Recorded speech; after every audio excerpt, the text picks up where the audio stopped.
že sme boli nároční, alebo chceli sme určitú premenu. Bolo i to, že sme dievčatám i chlapcom, ktorí nemali 15, alebo keď mali aj 13, zakázali vstup na tanečné zábavy. Čo tu bolo bežné do toho času, pretože samozrejme sa tancovalo aj do rána skôr. No a rozruch vždy bol až.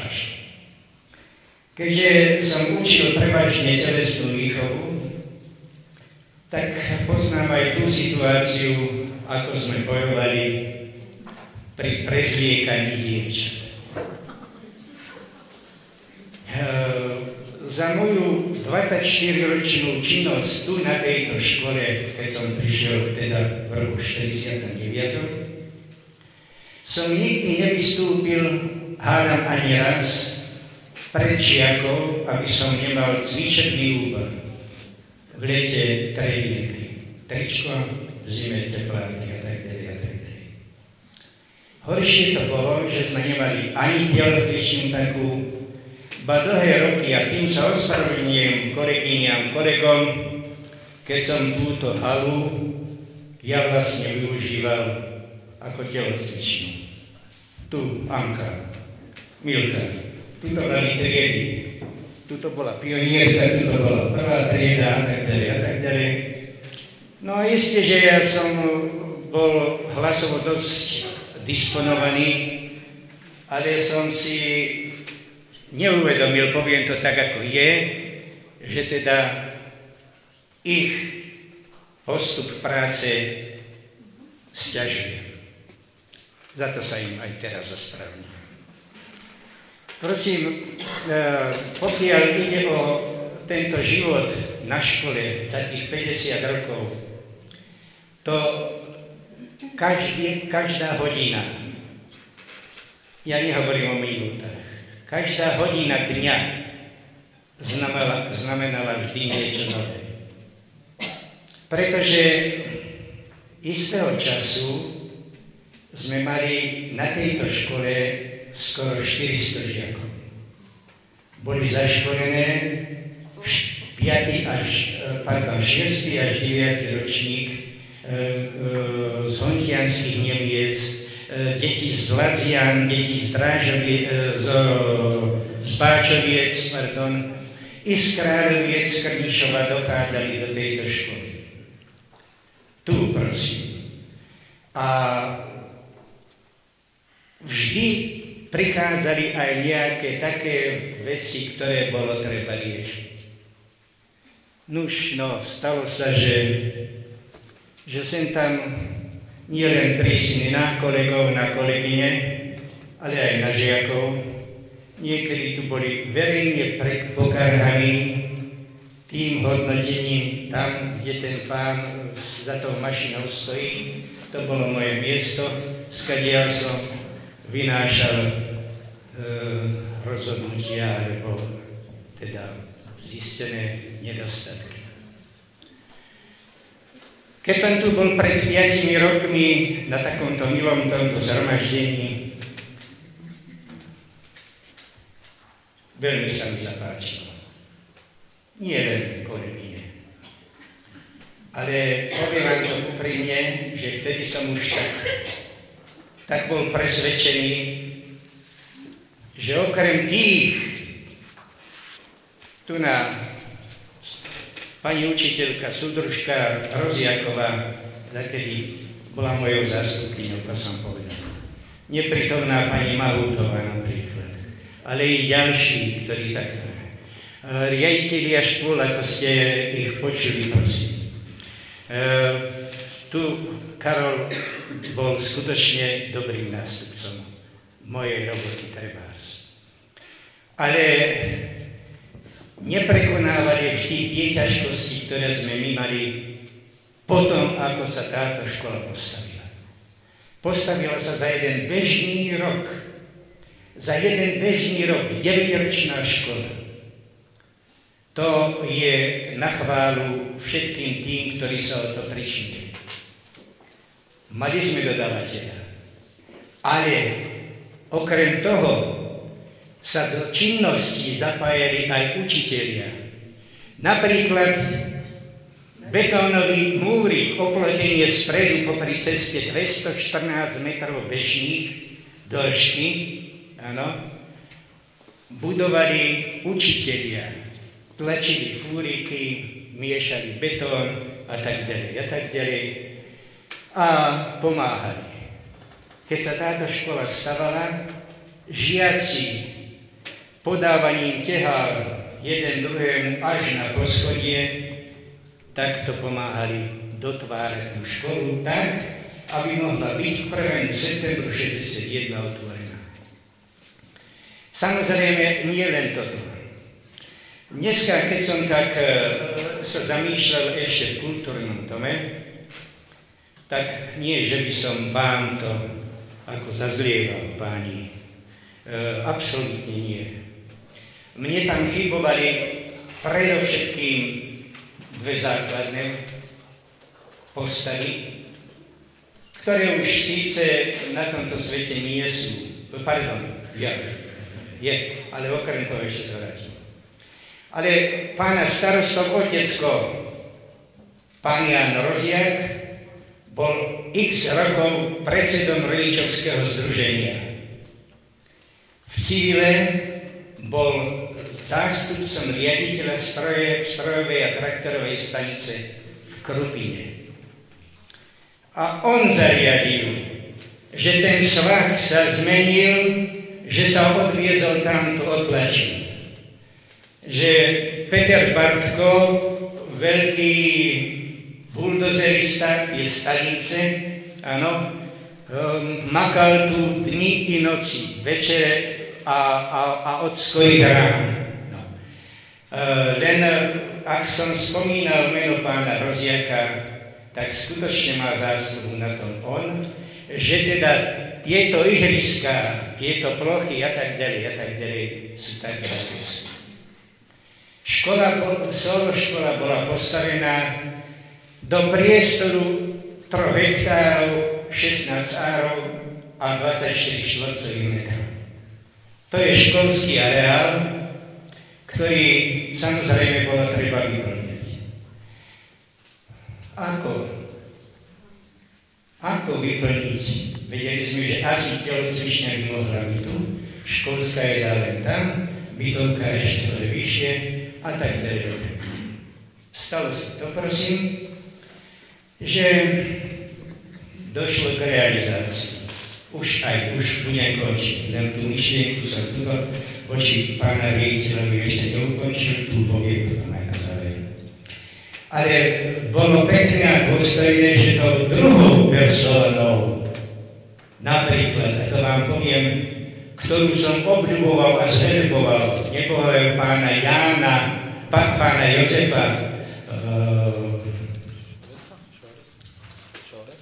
nie, to bol starosta Richter. Pán Jozef Kaufmann pracoval na jednotnom rolníckom družstve ako vodič a s fekálnym vozom, prosím vás, s fekálnym vozom večer do 11. do polnoci vodu s tým fekálnym vozom vozil sem, aby sme mali ľadovú plochu v sebechlepoch. A ako som ja zvykol hovoriť, tí žiaci, ktorí nie k niečomu boli súci, a tých bolo veľa, lízali ľad, vulgárne povedané, kým ten ľad existoval, kým ešte boli podmienky. No a takto to išlo. Skutočne tá ochota, to ísť a pomôcť škole, to neboli len títo dvaja, bolo ich aj mnoho iných, ďalších, niekoľko rodičov. A preto môžem povedať, že sa tu darilo. Ja vám poviem, že málo kedy som musel zvýšiť hlas, aby porozumel pán školník, pán Antal nebohý, čo vlastne chce. Vtedy neboli ešte také alebo onaké kosačky. Kosa. A On musel, keď tráva najlepšie rástla, udržiavať aj celý park vpred. Nebohý pán, to boli beťári ohromní, ale pán Kurič, čo bol? Pán Pavel... Weiss. Ešte raz? Weiss. Weiss, pán Weiss, no vidíte, to je to, tie roky nešťastné. To skutočne boli ochotní ráno prísť, čo bola aká zima, čo len je, aby prišli deti do teplého, aby tu boli, lebo deti nám z južnej časti od Báčoviec a z tej časti severovýchodnej, hovorím až z Kráľoviec, z Kríšova, z Hontianských Nemiec, chodili autobusom sem do školy a tých nebolo málo. To, že škola a priestor bol vyťažený, svedčí o tom, že tu bol za týmito ihriskami vybudovaný hektárový ovocný sad. O to sa postarali traja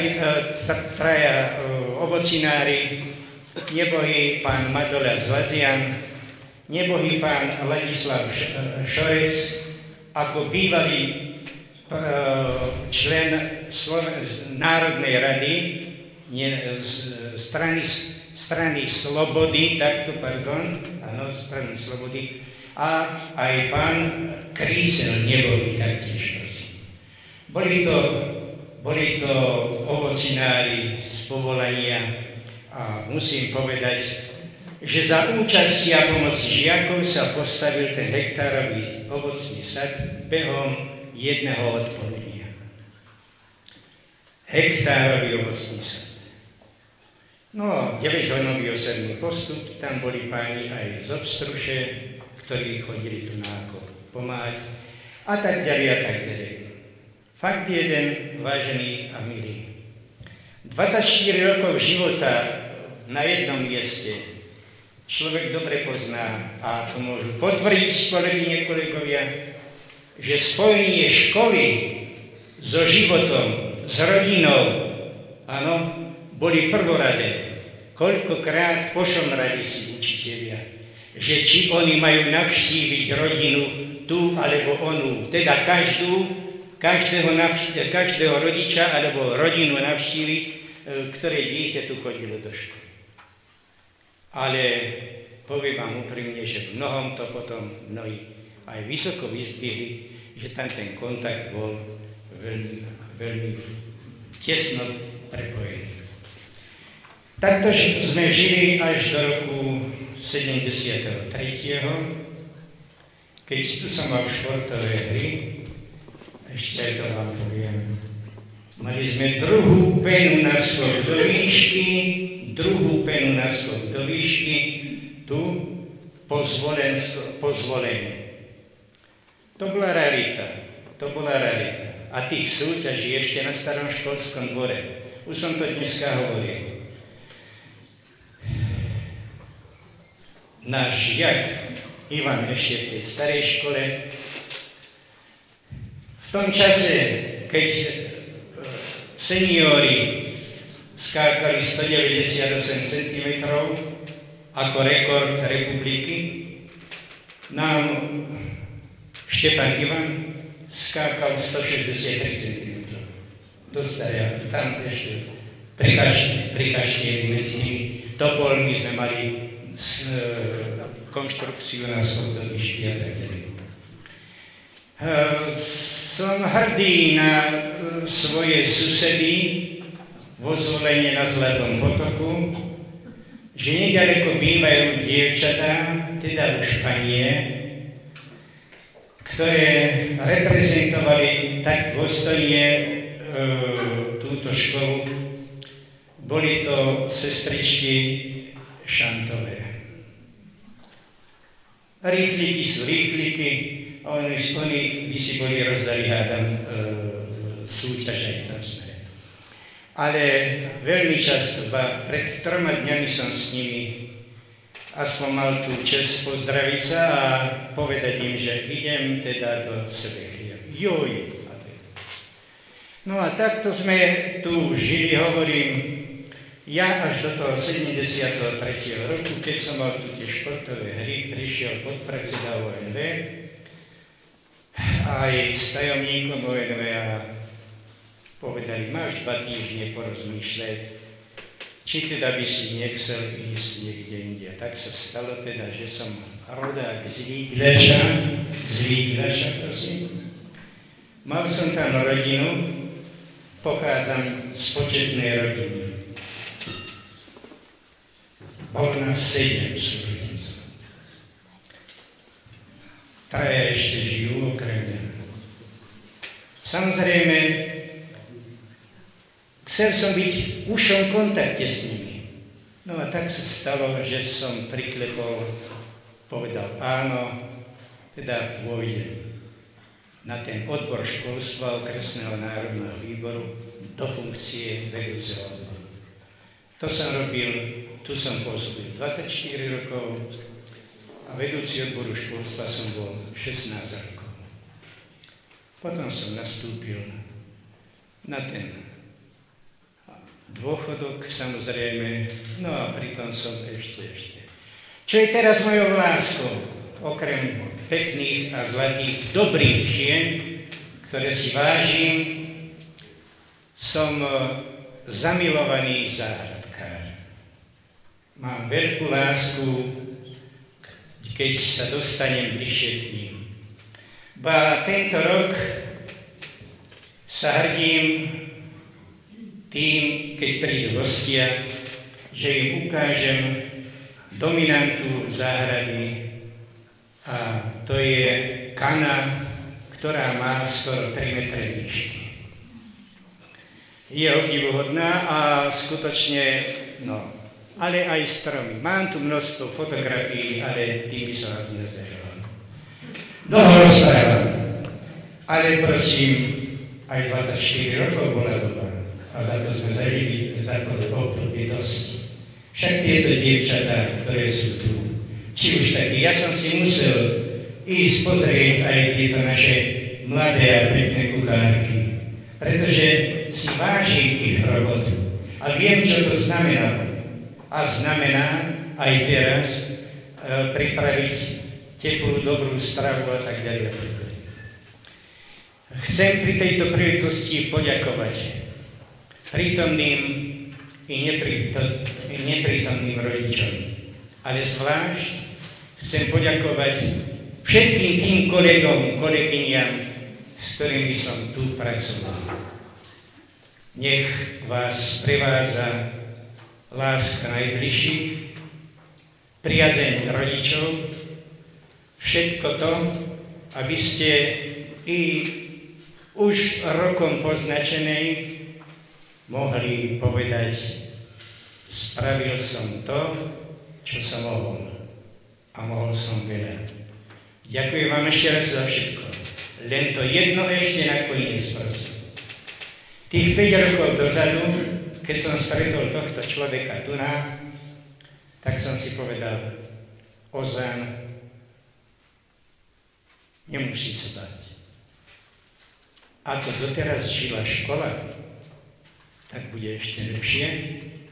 A samozrejme za pomoci a starosti pána starostu vidíte tú školu ako ozaj krásnu, vyobliekanú nevestu, alebo mladuchu, ktorá sa chystá uzatvoriť manželstvo. Teda všetkým ešte raz veľa dobrého zdravia, spokojnosti a radosti, veľa úspechov, pán riaditeľ, aby ste mali dobrých kolegov, kolegyne, aby sa vám v práci darilo. Ďakujem vám pekne.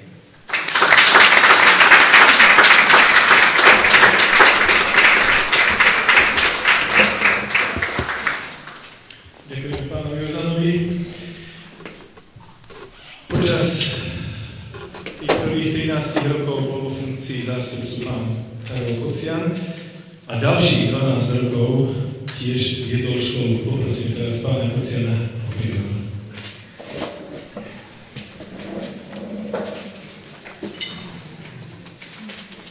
Ďakujem pekne. Dovolte mi, aby som navil všetkých tých, ktorí ste tu prítomní, srdečne pozdravili. Som rád, že s mladými sa stretávam po duše. Chcem pozdraviť príkusných toho človeka, ktorého meno dnes je naša škola. No a ja začnem trošku číslami. Ja som na túto školu prišiel 1. októbra 1964. Hneď po začiatku sme mali s pánom riaditeľom Ozanom jedno spoločné. Jeho záujem o šport a môj takisto. V tom sme sa zhodli a myslím, že to sa počas tých rokov prejavilo aj na našej práci v škole. Táto škola bola vždy nabitá športovým duchom a som veľmi rád, že to platí aj ďalej. Ja si veľmi dobre spomínam na chvíle, keď naša dedinská škola, áno, dokázala vyfakliť Zvolenčanov, tak len sa tak prášili. Že nás niekedy nemali za to aj radi, pán riaditeľ však, lebo sme im odobrali tituly, ktoré si mysleli, že budú ich. Ale tešilo ma to, že naše deti boli s tým nadšené. Ja spomeniem niektoré také medzníky z tejto oblasti športu. Pán riaditeľ hovoril, že sme cvičili turná a on dbal na to, aby to bolo ticho, aby sme druhý nerušili. Verte, že keby mi niekto povedal dnes, že by som mal na tejto chodbe cvičiť s deťmi, na niektorých náradiach, tak by ma k tomu nedostal už nikto. Až v krokoch som si uvedomil, že to bolo nebezpečné, ale našťastie skončilo to bez úrazov. Táto škola, keď sa pozriem po tých športových priestoroch, možno na každom mieste si viem predstaviť tých šikovných, tých menej šikovných. Ale tieto naše deti sa vyznačovali húževnatosťou. Boli veľmi húževnaté, veľmi silné. Nie každý môže byť majster sveta. Dnes je to už trošku iné. Dnes ozaj musí deti človek nabudiť, aby opustili niektoré vymoženosti techniky a išli trošku sa zatrhať, alebo sa trošku pohonúť. No a pán riaditeľ tak nepriamo ma vyzval, že by som mal niečo povedať o tých pohároch. Ovšem nie tie sú dôležité. Na našej škole žiaci pravidelne venujú sa rôznym športovým činnostiam. Môžem povedať, že za posledných 12 rokov sme sa ešte ani jeden jediný krát nevrátili z majstrovstiev kraja v strelbe, aby sme nepriniesli 1, 2, 3, niekedy aj 4 poháre. Naši žiaci sa zúčastnili, bolo to družstvo dievčat majstrovstiev Slovenska, čo pre takú malú školu bolo veľmi významné, že sme sa tam dostali. Takisto sme boli na majstrovstvách Slovenska požiarných družstiev. A ak siahnem do minulosti, tak obľúbeným športom na tejto škole bol stolný tenis. Bol takým nepísaným zvykom, keď sme sa vracali z obeda, vtedy hrali žiaci a potom sme si zahrali my. Ešte viacej z tých, ktorí sú tu prítomní, si na to spomenú. A bolo to dobre, pretože deti videli, aha, tak aj oni sa hýbu, tak budeme sa aj my. K tomu športu upriamím vašu pozornosť tam na tú jednu nástenku. To je nástenka strelecká, nechce si tým prihrievať svoju polievočku. Ale po dlhšom čase naši žiaci dostali sa k lepšej streleckej výbave a tak verím, že budeme to vidieť tak využiť, aby sme úspechy školy šírili aj ďalej. Ja spomeniem aj, keď ty si začal hovoriť o hokeji, o tých hodinách, ktoré sa tu nám robili, nebudem brať. Ale keď bol otvorený Zvolenský štadión hokejový, ale ešte po otvorené klasisko, naši žiaci vtedy po výsledkoch 2-1 a 2-0 nad Detvou a Zvolenom postúpili na krajské majstrovstvá do Banskej Bystrice. Popritom my sme mali iba obyčajný radník. Ale dovolím si tvrdiť, že na tejto škole bolo veľmi málo, ak vôbec bolo takých žiakov, ktorí neboli vedeli korčovať. A to bolo tam to najdôležitejšie. Ja poviem ešte jednu vec. Myslím si, že sa nám do športových aktivít podarí zapojiť pomerne veľa detí. A to rátam za najväčší plus. Pritom chcem poďakovať pána riaditeľovi za to, že má pochopenie, keď i zaše, hej,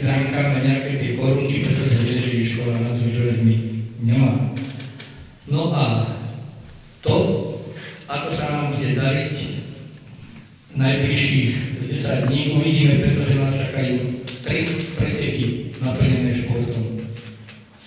Takže prajem si, alebo želal by som si, aby na tejto škole tento športový duch pretrvával aj naďalej. Nie vždy to musí byť len víťazstvo, niekedy aj veľká snaha je veľmi dôležitá a spevňuje charakter detí a to patrí tiež k výchove. Ďakujem vám.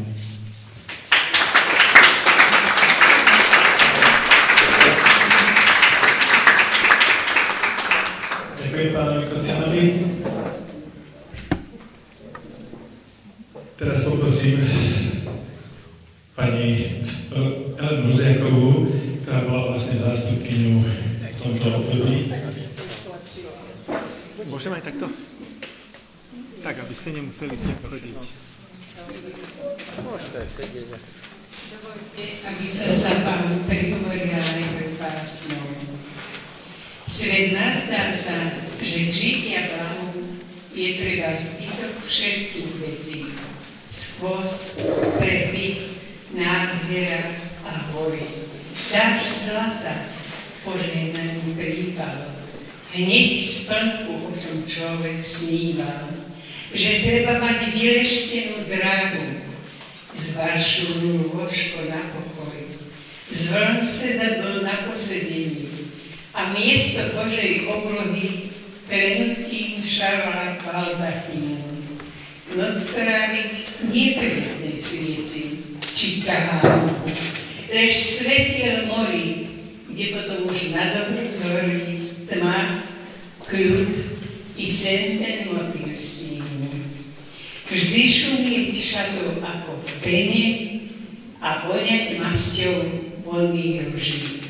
Prepáčte, že som začala básňou. Veľmi pozorne som si vypočula predošlé príhovory pánov riaditeľov, no a ja chcem pripomenúť. Ja som sem do Sebektie prišla v roku 1953 a tu som zostala až do odchodu do dôchodku. Oni sa mali s čím pochváliť, ja neviem s čím, ale snažila som sa, ako som len vedela. Keby som spomenula, že čo sme my sa venovali recitácii, napríklad Mariana Labudu, kto vychoval? Veď s tým som chodila na preteky. S koľkými som chodila na krajské preteky. Nacvičovala som divadelné hry. Napríklad prišla televízia si nás natočiť. To bolo čosi také nezvyčajné, čo mi závideli. Hrali sme nielen pre sebe prvý, hrali sme aj pre krupinské školy, hrali sme pre zvolenské školy, pre Žarnovicu, boli sme na pretekoch v Dolnom Kubíne. Toto všetko sa odrazilo v mojej práci, pretože ja som k tej kultúre mala naozaj blízko. Som veľmi šťastná, že sa mi táto práca mojej spokojnosti darila. No možno, že ma mnohí aj vysmievať, ja som nebola športovo nadaná ako ste vy, ale zase mňa toto lákalo. A našla som veľké uspokojenie u svojich žiakov. No, prežila som tu pekný život. A chcem povedať ešte záver. Ja už som stará, už som na dôchodku. Viem, že roky môjho života sú už čítané, bagulku nosím, ale predsa ešte čosi som chcela vykonať. Aby po mne zostala nejaká pamiatka, vybudovala som tu múzeum, nachádza sa na Starej hore. Toto múzeum, to som vyzbierala v roku, začala som ho zbierať v roku 2003. 3 mesiace som chodila z domu do domu po dedine a pýtala som si staré veci.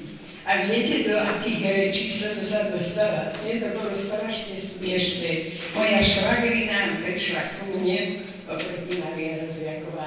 a hovorí, a čo sa to stalo tej tvojej švagrovej? Prečo? Nič. Ona chodí po domoch a pýta si staré veci.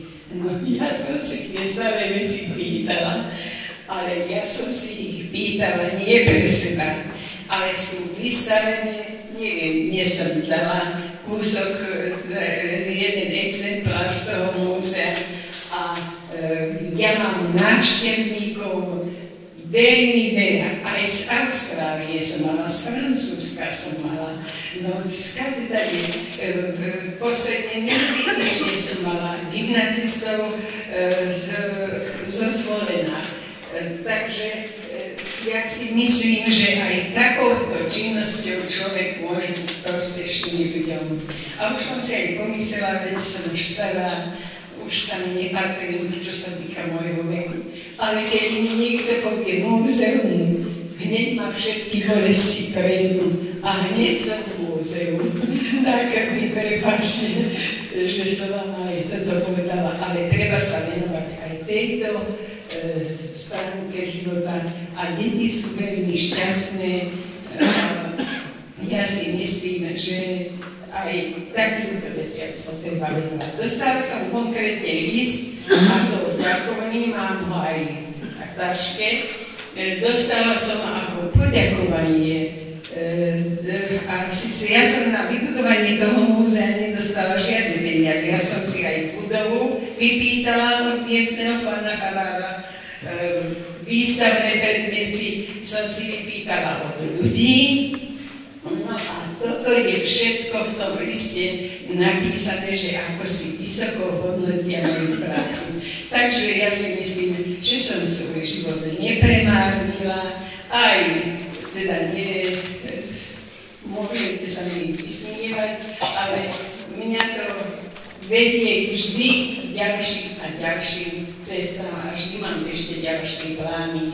Napríklad zazbierala som už 4 strany sedekrevských slov, ktoré sa kedysi užívali. Povedzte mi, čo sú to šojtre.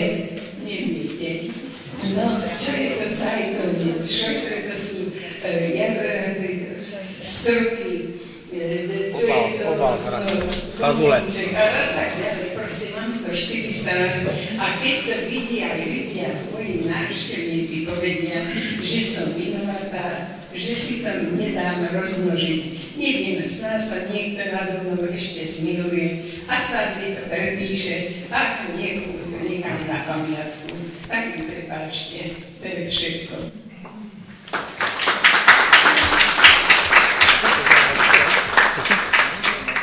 Chcete povedať?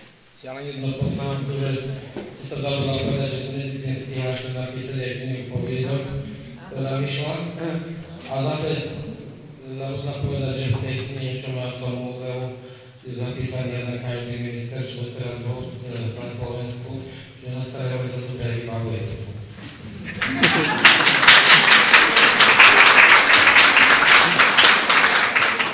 Ďakujeme pani Roziakovej za prehovor. V rokoch 1985 až 90 bola riaditeľkou pani Anna Sečkárová a ďalších 12 rokov školu viedla pani Repčeková. Poprosím ju o príhovor.